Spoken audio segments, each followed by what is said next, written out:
Убавините на Лисец се уште се енигма за голем број виничани. Малку од нас биле таму да го почувствуваат свежиот воздух, ладната изворска вода, да уживаат во убавините кои ги нуди ова место. А уште помалку се тие кои го познаваат теренот како одбранбена зона со остатоци од некогашните логори на Југословенската армија.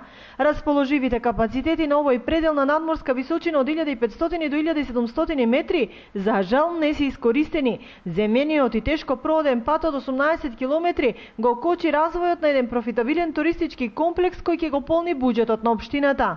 Имаше планирано се направи пат да ќе има од Градец до Лисец и пат има и од Лески. Така? Само не се реализира таа замисла што замислува дека треба да се направи нешто поарно, да се искористат тие убавините кои што ги има Лисец. Апсолутно слагам дека ова место може да биде да искористено и за банско и лекување, значи таму иде. Па најголем предизвик представува природата.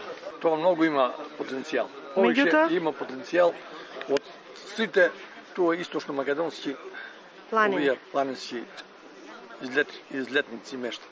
Така. И само патот го спречува. Кој чај? Така? Патот да е направен, да е малце од малце, да е терен, тоа нема да има крај на престанок од посетители. Така. Кој чаеви ги собирате овде? Чаеви тоа секакви. Значи, мајчина дустица, калтарион, ајдучка трева, риган, конска опашка, секакви чаеви. Шумскиот чај го најповеќе. Оваа раскошна комбинација од вода, дрвја, природни билки во последните неколку години ја користат само волонтерите на Црвен крст и пензионерите кои доаѓаат на камп или заеднички прослави, но само организирано и исклучиво со теренски возила.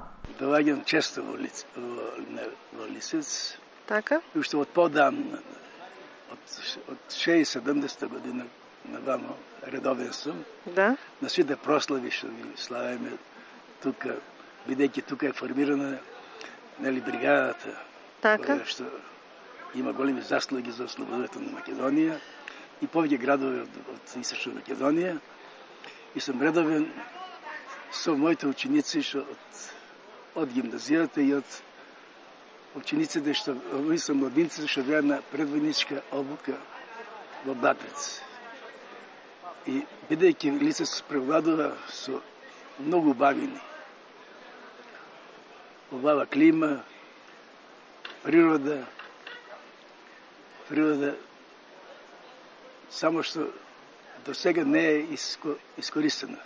Може би лошиот пат барем досега го штитеше овој предел од узурпација и изградба на диви викенд населби, но ако соседните општини веќе зачнаа повеќе проекти за развој на ски туризам на Гулак, на Пониква, тогаш неизбежно е следењето на конкуренцијата. Потрагата по инвеститори не треба да застане, но откако претходно општината со подршка од владата ќе овозможи асфалтиран и прооден пат.